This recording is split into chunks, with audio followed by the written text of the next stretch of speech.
Amém, aleluia. 2 Coríntios capítulo 12, versículos 7 a 10. 2 Coríntios 12, 7 a 10. Todos acharam? Amém? Palavra bem conhecida. Eu vou ler em outra tradução, mas é a mesma palavra. Palavra santa, inefável, poderosa. Assim diz a palavra de Deus. Até mesmo sobre essas extraordinárias revelações. Portanto, para que eu não me tornasse arrogante, foi-me posto um espinho na carne, um mensageiro de Satanás, para me atormentar, para que eu não me tornasse arrogante. Pedi ao Senhor 3 vezes que o tirasse de mim, mas Ele me disse: a minha graça te é suficiente, pois o meu poder se aperfeiçoa na fraqueza. Por isso, de muita boa vontade, me gloriarei nas minhas fraquezas, a fim de que o poder de Cristo repouse sobre mim. Por isso, eu me contento nas fraquezas, nas ofensas, nas dificuldades, nas perseguições, nas angústias, por causa de Cristo. Pois, quando sou fraco, então é que sou forte. Aleluia. Glória a Deus. Senhor amado, que o homem desapareça, que o Senhor cresça, que o Senhor possa me usar como um vaso abençoado e poderoso em Tuas mãos. Senhor amado, eu sou Teu, esse povo agora, todo ele é Teu. Abra, Senhor amado, os ouvidos espirituais para ouvir a Tua voz, e que não haja nenhum atrapalho, pelo poder do nome de Jesus. Amém e amém. Pode sentar, queridos. Glória a Deus. Louvado seja o nome do Senhor. Olha só, no início aqui do capítulo 12, Paulo fala que ele conhece um homem que foi levado ao paraíso, um homem que foi levado ao terceiro céu. Passou, qual é o primeiro céu? É o céu que nós vemos. Qual é o segundo céu? É o universo, o cosmos. Qual é o terceiro céu? É o céu do Senhor. Nós não podemos enxergar nem ir fisicamente, porque a Bíblia diz que carne e sangue não vão herdar o reino dos céus. Ou seja, o corpo não pode entrar no céu, porque o céu é do Senhor. Então só o Espírito pode entrar no céu. E o Espírito que Deus colocou dentro de nós, esse que está dentro de nós, ele geme, ele grita, porque ele quer voltar para a sua origem. Eu lembro, eu morei 2 anos em Alegrete, 88, 89. Eu lembro que eu ficava semanas sem poder voltar para casa.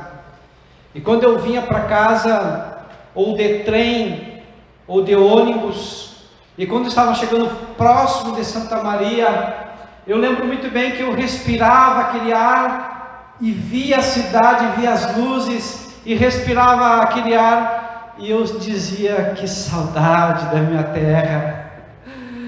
Estou chegando junto da minha família, dos meus amigos, das pessoas às quais eu amo. Então vinha uma alegria, os meus olhos ficavam cheios d'água, eu respirava fundo, eu suspirava fundo, e era tão gostoso porque eu estava chegando na minha terra. Você já passou por isso? Em ficar um tempo fora da tua cidade, e quando você chega, você se sente alegre?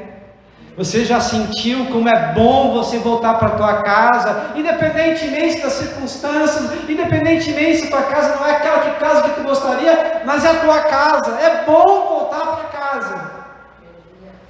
Agora imagina o nosso espírito, ele tem sede, tem fome de Deus. O nosso espírito, ele quer voltar para Deus, porque a origem dele é Deus, porque Deus soprou sobre nós o seu espírito. Paulo disse aqui em 2 Coríntios capítulo 12, ele conheceu esse homem, que não se sabe se foi em corpo ou se foi só em espírito, mas ele foi até o terceiro céu, ou seja, no paraíso, e lá ele ouviu coisas inexplicáveis, que não podia contar. Ele teve uma experiência maravilhosa. Eu já parei e pensei muito. Logo que eu me converti, eu tinha 14 anos, e quando eu ouvi uma pregação dessa, eu vi que tem gente que foi transladado até os céus, ou seja, ou em espírito ou em corpo, não se sabe como também, foi até o céu, teve experiência de ver anjos e ver a Deus. Eu dizia: Senhor, como eu gostaria de ter essa experiência, porque eu acredito que é algo que marca profundamente o coração humano, a experiência com o sobrenatural, a experiência com o divino, a experiência com Deus. Sabe, é muito bom conhecer a palavra de Deus, é muito bom ler e meditar na Bíblia Sagrada, é maravilhoso, porque isso é vida. Mas o mais importante não é apenas conhecer, mas sim experimentar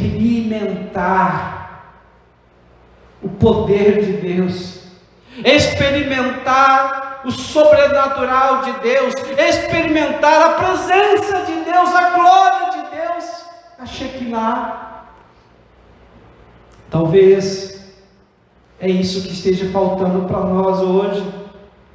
Nós sabemos muito, temos muita letra, muito estudo, temos experiências, cursos, mas quem sabe está faltando, na verdade, é dizer: Deus, eu quero mais de Ti. Deus, eu quero voltar ao passado, eu quero voltar àquele primeiro amor. Deus, eu quero voltar a sentir a Tua presença viva e eficaz na minha vida. Paulo teve essa experiência, e ele podia se gloriar, ele podia, quem sabe, até se ensoberbecer, por causa da experiência que ele teve. Mas quem foi esse Paulo? Paulo foi fariseu, um estudioso da palavra, da Torá.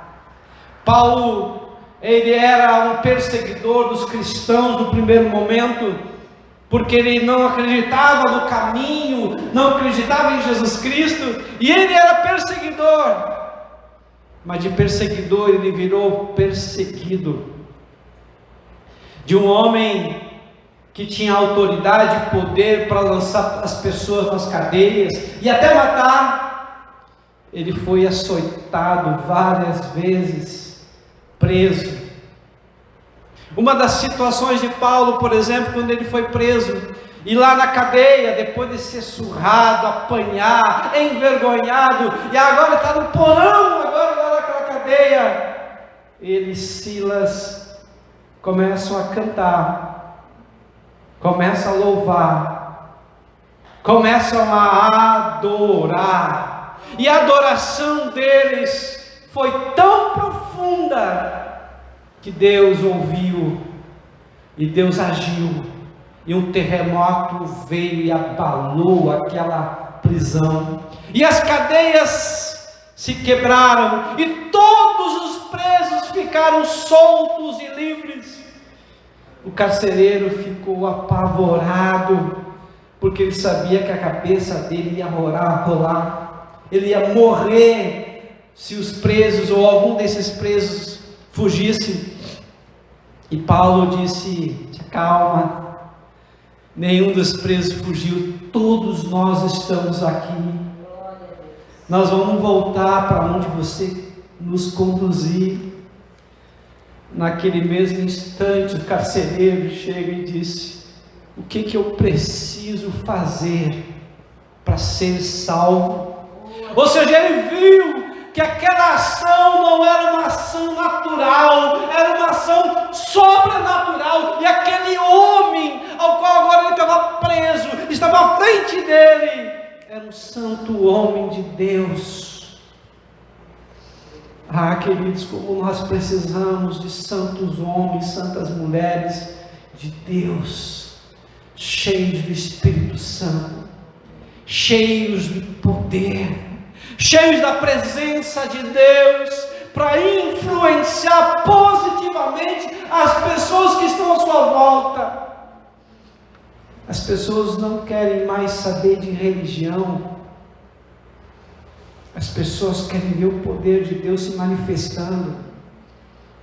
As pessoas querem se sentir amadas. As pessoas querem se sentir cuidadas, ouvidas. Quem é esse Paulo? É o Paulo que, quando estava indo para Damasco com a carta de prisão e de morte de cristãos, ele teve um encontro com Jesus. E nesse encontro com Jesus, ele caiu do cavalo. Nesse encontro com Jesus, Jesus falou para ele, e ele ficou cego 3 dias. E lá em Damasco, depois de orar, depois de jejuar, depois de buscar ao Senhor, porque ele estava agora baratinado, confuso, como eu estava perseguindo esses cristãos, e agora Cristo, Jesus Cristo fala comigo, e Jesus Cristo é Deus. E Deus diz para ele: Paulo, vai vir agora um daqueles que tu queria prender, vai vir agora um daqueles que tu queria matar, chamado Ananias, e esse homem vai tocar em você, e esse homem vai te curar da tua cegueira. E Jesus aparece agora para Ananias e diz: Ananias, vai até certa casa de Simão, na rua direita, e lá vai estar Saulo, apelidado como Paulo, e lá você vai orar, e esse homem vai ser curado.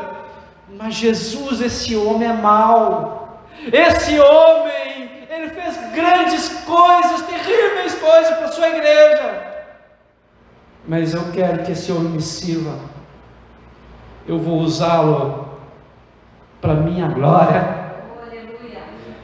E assim Ananias foi e obedeceu, e curou a Saulo, que posteriormente se chamou Paulo. Vocês estão entendendo esse homem? Era um homem de cultura, era um homem que influenciou mais de 50% das escrituras do Novo Testamento.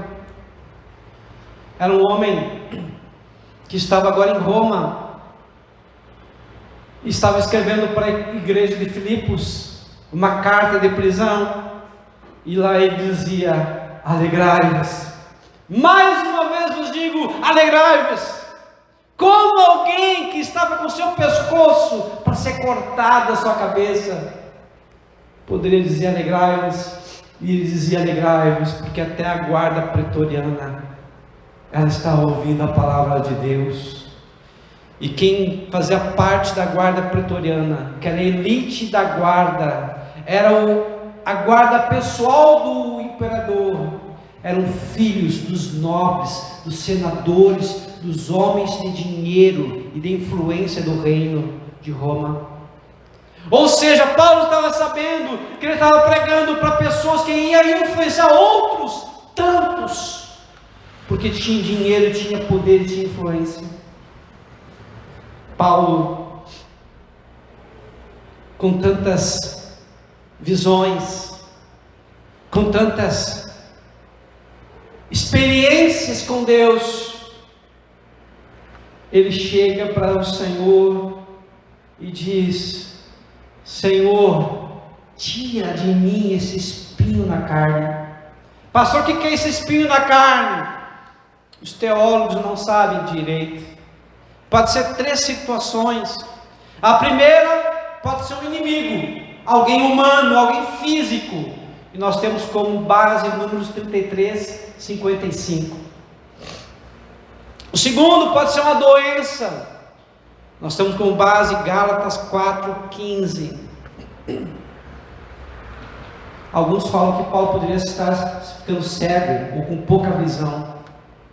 E o terceiro é baseado no próprio texto aqui, que seria uma tentação, algo que Paulo não estava conseguindo vencer. E aqui ele fala sobre arrogância, orgulho, soberba. Pastor, o que isso quer dizer? Isso quer dizer uma coisa, queridos, que independentemente do que você está passando, tudo está sob o controle de Deus. Independentemente dos desertos, das lutas que você está passando, há um propósito para isso. Esse propósito nós encontramos lá na carta de Paulo também aos Romanos, e nós vamos ler Paulo escrevendo aos Romanos capítulo 8, versículo 26 em diante. Diz assim, Romanos 8, 26 em diante, diz assim: do mesmo modo, o Espírito nos socorre na fraqueza, pois não sabemos como devemos orar, mas o próprio Espírito intercede por nós com gemidos que não se expressam com palavras. E aquele que sonda os corações sabe qual é a intenção do Espírito. Ele intercede pelos santos, segundo a vontade de Deus. Sabemos que Deus faz com que todas as coisas concorram para o bem daqueles que os amam, dos que são chamados segundo o seu propósito, pois os que conheceu por antecipação também os predestinou para ser conformes à imagem de seu Filho, a fim de que ele seja o primogênito entre muitos irmãos. Aleluia. Esse texto aqui, queridos, nos fala algo precioso. Primeiro, foi Deus que nos socorreu, que nos ajudou quando nós estamos fracos. Pastor, o que significa isso? Quando você está cheio de si, quando você se acha que está podendo, quando você confia na força do teu braço, quando você confia no teu dinheiro, quando você confia nas coisas físicas e materiais tangíveis, você está dizendo para Deus: chega para lá, eu não preciso de ti. Você está dizendo assim, você não tem permissão para agir nesse momento. Por isso que na fraqueza é que nós somos fortes. Quando nós reconhecemos que o poder não vem de nós, o poder vem de Deus, pois Deus tem a saída, Deus tem a solução. Deus, quando abre uma porta, ninguém fecha, e quando Ele fecha, ninguém abre. E aqui o texto ele fala e continua ainda, dizendo: pois não sabemos como devemos orar. Que coisa! Quantos pedidos nós fizemos para Deus, e depois a gente diz: Senhor, ainda bem que o Senhor não atendeu, porque era furada. Aquilo que eu estava pedindo para Ti não era o melhor para mim. Ainda bem que o Senhor sabe o que é melhor para mim e para minha família. Por isso da importância de nós sempre falar: Senhor, faça-se segundo a Tua vontade. Como Jesus nos ensinou lá no Getsemane: cumpra-se a Tua vontade. O Espírito Santo, que é Deus, intercede por mim, por ti, por nós, com gemidos inexprimíveis. Nós temos 2 intercessores, um nos céus que é Jesus Cristo de Nazaré, que é o sumo sacerdote, segundo a ordem de Melquisedeque. Ele intercede ao Pai. Como assim, pastor? Muito fácil, muito simples. O diabo, ele é acusador. Então o diabo vem para Deus e diz: olha, você pecou. E começa a mostrar os pecados teus para o Senhor. E o Senhor diz: é verdade. E o que a palavra de Deus diz? Que todo pecado tem uma consequência. Todo pecado tem um juízo, todo pecado tem uma sentença, mas na hora de Deus aplicar o juízo, a sentença sobre nós, Jesus chega e diz: Pai, eu já paguei o preço. Estão entendendo, queridos? É essa intercessão de Jesus por mim e por você. Como eu não vou amá-lo? Como eu não vou desejá-lo? Como eu não vou querer Ele? Se Ele me quis tanto, Ele me amou tanto. É impossível. E na terra nós temos Deus em forma do Espírito Santo dentro de nós, orando através de nós. Palavras que o Senhor entende, pedidos que o Senhor vai ouvir. Por isso que nós precisamos do Espírito Santo, para que Ele fale através de nós, palavras que vão se conectar com Deus, e que estão dentro da vontade de Deus, dentro da palavra de Deus, ou seja, daí vai ser cumprido. E aqui essa palavra continua ainda, e diz assim: e aquele que sonda o coração, os corações, sabe qual é a intenção do Espírito, ele intercede pelos santos segundo a vontade de Deus. E aí no versículo 28, nós vemos agora um outro propósito, uma outra ação de Deus. Eu vou ler em outra tradução que diz: sabemos que todas as coisas cooperam para o bem daqueles que amam a Deus, daqueles que são chamados segundo o seu propósito. Aleluia. Tudo, na verdade, coopera. Pastor, tudo o que significa? Todas as coisas. Significa passar o bem, passar o mal. Significa abundância, significa também a miséria, a fragilidade. Significa saúde, significa doença. Significa eu estar bem, significa eu estar mal. Por isso a Bíblia diz: em tudo devemos dar graças, porque esta é a vontade de Deus em Cristo Jesus. Porque todas as coisas cooperam para o bem daqueles que amam a Deus e que vivem segundo o seu propósito. Pastor, mas é difícil. É simples, mas é difícil. É claro que é simples, e é claro que é difícil, mas nós podemos quando nós estamos em Jesus. Se estivermos na carne, nós vamos raciocinar e não vamos entender. Pelo contrário, nós vamos até reclamar de Deus. Deus, por que o Senhor abandonou? Deus, por que o Senhor permite tal coisa na minha vida? Não é assim? Não vem esses pensamentos? Não vem esses sentimentos? Lembra que nós temos falado aqui e nós aprendemos pela repetição? Quando você reclama, a maldição chama. Quando você agradece, a bênção desce. Você quer o que? Maldição ou bênção? Deuteronômio 30:19 diz: eis que coloco sobre vós bênção ou maldição, vida ou morte, escolhe pois a vida, para que vivas. Sabe, queridos, que eu aprendo também? Isso não é a Bíblia, mas é a neurociência falando. Pessoas que têm costume de estar sempre reclamando, sempre murmurando, sempre se queixando, elas são pessimistas e atraem realmente o mal, as coisas ruins. Então eu decidi atrair coisas boas. O que eu vou fazer? Eu vou pensar, eu vou falar, Pastor, agora é a Bíblia? Agora é a Bíblia. Filipenses 4:8, ou em que pensar, ou pensar em tudo que é bom, tudo que vem de Deus, nisso eu vou pensar, nisso eu vou me concentrar, ou seja, eu vou ter experiências, coisas de boas, não vou emprestar meus ouvidos para o diabo, não vou olhar coisas que vai me afastar de Deus, e vai fazer que o meu espírito se envergonhe perante Deus. Estão entendendo, queridos?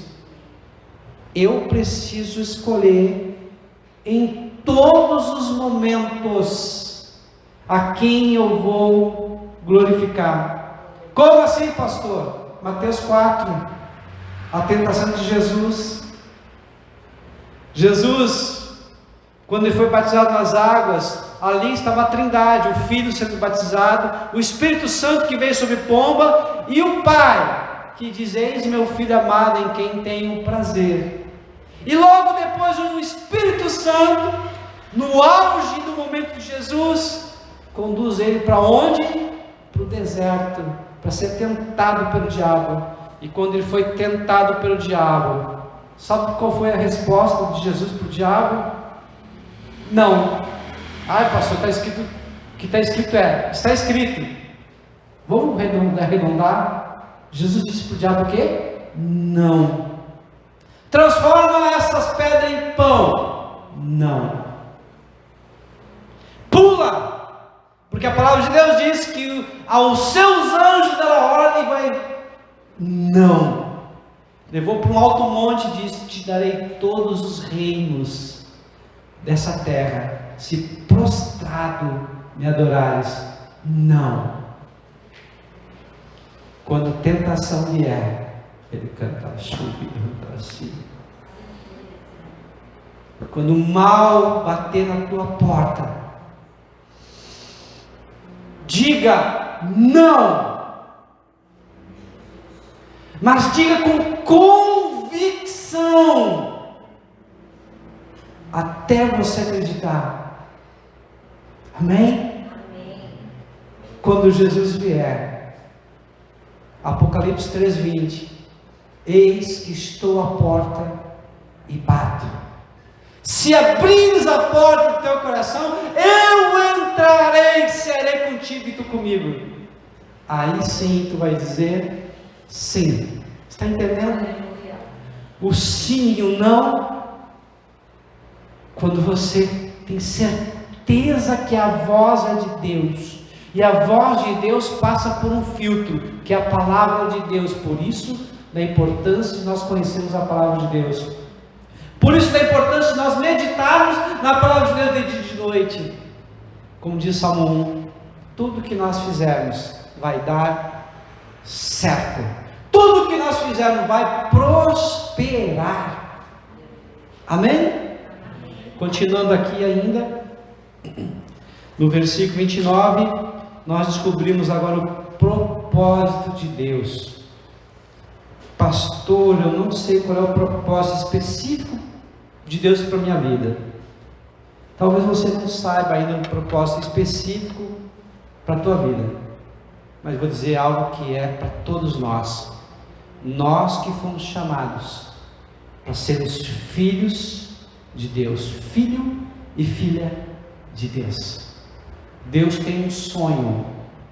Esse sonho não foi quando você nasceu. Esse sonho começou na eternidade. Ou melhor, esse sonho começou antes da eternidade, porque esse sonho começou em Deus.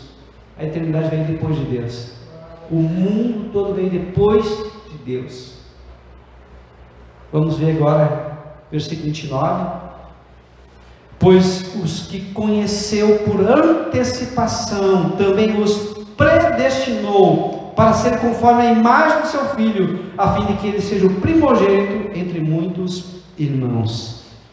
O sonho de Deus, o propósito de Deus é ter uma grande família. O sonho de Deus é que você seja parecido com Jesus. O sonho de Deus é quando você abrir a boca, saia palavras de edificação, palavra de vida, palavra de vitória. O sonho de Deus é que teus pensamentos sejam os pensamentos de Cristo. O sonho de Deus é que a tua ação seja pisando nas pegadas de Cristo. Isso é ser cristão. Pequenos cristos, parecidos com Cristo. Sabe por quê, queridos, que muitas vezes a nossa igreja, eu digo a igreja de Cristo, aqui na terra, ela não prospera mais, porque falta pessoas semelhantes a Cristo. Estão entendendo? Isso tinha que ser um desafio diário para nós. Isso tinha que ser uma motivação. Eu quero hoje ser melhor do que eu fui ontem. Eu quero hoje ser mais parecido com Jesus do que eu fui ontem. Eu quero hoje ser uma pessoa melhor. Mas pastor, nós somos pecadores. Sim, nós somos pecadores. Mas nós não somos mais escravos do pecado. Nós temos a necessidade real de estarmos cada dia mais parecidos com Jesus. E quando falharmos, sabemos que temos dois intercessores, um na terra e um no céu. Nós temos dois advogados, paracletos no grego, aquele que está ao nosso lado, aquele que nos auxilia em nossas fraquezas, aquele que vai nos defender diante do juiz, diante do acusador. Então nós temos um propósito, e esse propósito é um propósito celestial. Eu, um dia, você, um dia, quando nós estivermos diante do Senhor, nós vamos ser transformados à sua semelhança, e aquilo que é incorruptível vai se vestir aquilo que é corruptível vai ser vestido da incorruptibilidade. Aquilo que é pecador vai ser vestir da santidade. Aquilo que é mortal vai ser vestir da imortalidade. Estão entendendo, queridos? Assim como o Senhor é, nós também seremos. Então, quando você pensar, sabe que vale a pena? Vale a pena. Toda luta, todo choro, todo sofrimento, toda tentação, tantos nãos que você tem que dizer para o mal, vale a pena. Nós não sabemos o dia que o Senhor vai nos chamar. Pessoas de mais idade morrem, pessoas novas também morrem. A grande questão não é somente ir para o céu ou não, embora que isso seja o principal. A grande questão é: você vive o céu nessa terra? Você é feliz agora? Você é cheio da presença de Deus agora? Porque aonde estiver o reino de Deus, ali está o trono de Deus. E aonde estiver o trono de Deus, aí está a presença de Deus. E o reino de Deus, ele chegou no momento que Jesus começou a falar: arrependa-te. Amém? Mateus 4:17. Nós precisamos nos arrepender todos os dias. Nós precisamos fazer um exame interno todos os dias. Nós precisamos fazer uma análise todos os dias. Antes de dormir, pergunta para ti mesmo: como é que eu fui hoje? Será que o Senhor se envergonharia? Ou Ele diria: tenho prazer em ti? Estão entendendo, queridos? Não pode ser só no domingo, não pode ser só na quinta, tem que ser todos os dias. Se eu fizer isso, esse exame diário, em buscar estar mais próximo de Deus, eu vou ter força, eu vou ter poder, eu vou ter coragem de dizer não. Amém? Amém? Fique em pé nesse momento, queridos. Só aqueles que querem ter coragem para dizer não, Deus vai dar essa coragem. Deus vai dar essa ousadia. E é simples. Não é fácil, mas é simples. O que você precisa fazer? Reconhecer que você precisa se esvaziar. Reconhecer que você precisa se submeter ao senhorio de Cristo. Reconhecer que você não é nada sem Ele, mas com Ele você pode todas as coisas naquele que te fortalece. Feche os teus olhos nesse momento. Começa a levantar agora a tua voz para Deus. Pode ser só em pensamento, pode. O importante é você conversar com o Senhor agora, mas joga limpo com Ele. Fala para Ele aquilo que está pegando. Fala para Ele da dificuldade que você tem de dizer não. Fala para Ele que você está complicado, está difícil, mas você quer mudar. Você quer crescer. Você quer aprender com o Senhor a ser uma pessoa melhor, um filho melhor, uma filha melhor, um pai melhor, uma mãe melhor, um irmão melhor, uma pessoa melhor.